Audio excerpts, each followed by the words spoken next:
Oke, saya lanjutkan. Kewajiban melakukan pembukuan dan pencatatan.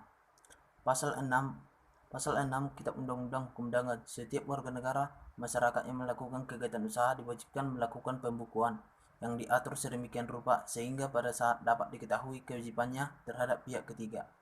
Tujuannya yaitu mewujudkan tertib administrasi di dalam kegiatan usaha sekaligus memberikan perlindungan bagi pihak ketiga yang mempunyai hubungan dan kegiatan usaha tersebut.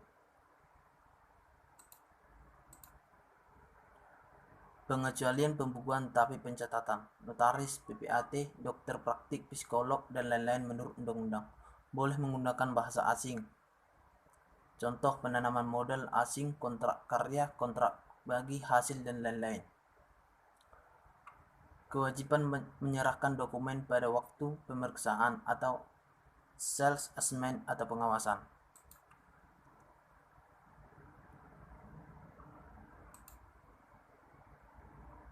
Hak membetulkan surat pemberitahuan atau SPT.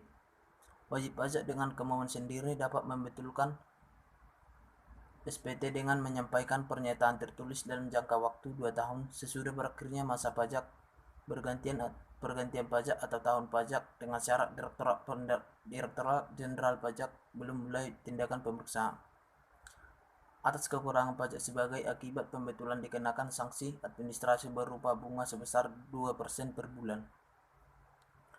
Pengungkapan ketidakbenaran SPT oleh wajib pajak terkait pada hal-hal sebagai berikut, yaitu A.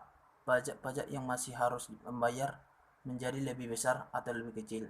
B. Rugi berdasarkan ketentuan perpajakan menjadi lebih kecil atau besar. C. Jumlah harta menjadi lebih besar atau kecil. D. Jumlah modal menjadi lebih besar atau kecil. Proses pemeriksaan tetap dilanjutkan.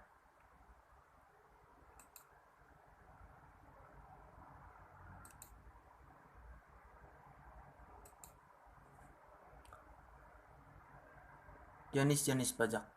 Dari segi administrasi yuridis, menghasilkan pajak langsung dan pajak tidak langsung.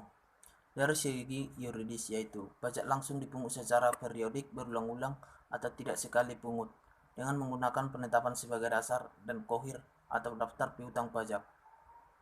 Pajak tidak langsung dipungut secara insidental atau tidak berulang-ulang dengan tidak menggunakan kohir. Jadi pajak tidak langsung hanya dipungut sesekali ketika terpenuhi tasbenstan seperti yang dihendaki oleh ketentuan undang-undang. Contoh bea materai atau pajak pertambahan nilai atas barang dan jasa. Dari segi ekonomis, pajak langsung apabila beban pajak tidak dapat dilimpahkan kepada pihak lain.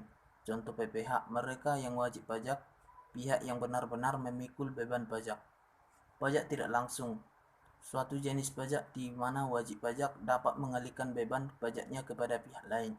Contohnya yaitu PPN. Pajak ini dikenakan terhadap pengusaha kena pajak, yakni pengusaha yang dalam lingkungan kerjanya menyerahkan barang dan atau jasa kena pajak.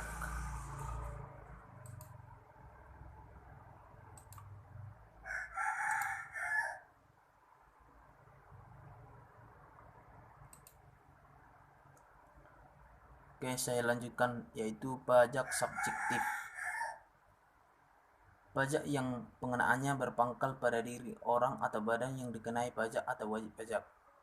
Pajak subjektif dimulai dengan menetapkan orangnya, baru kemudian mencari syarat-syarat objeknya. Yang kedua, pajak objektif.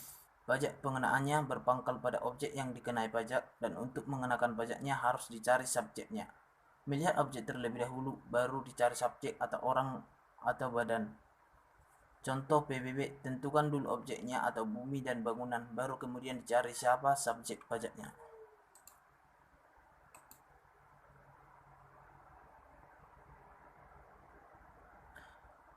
Berdasarkan sifatnya, pajak yang bersifat pribadi atau personel.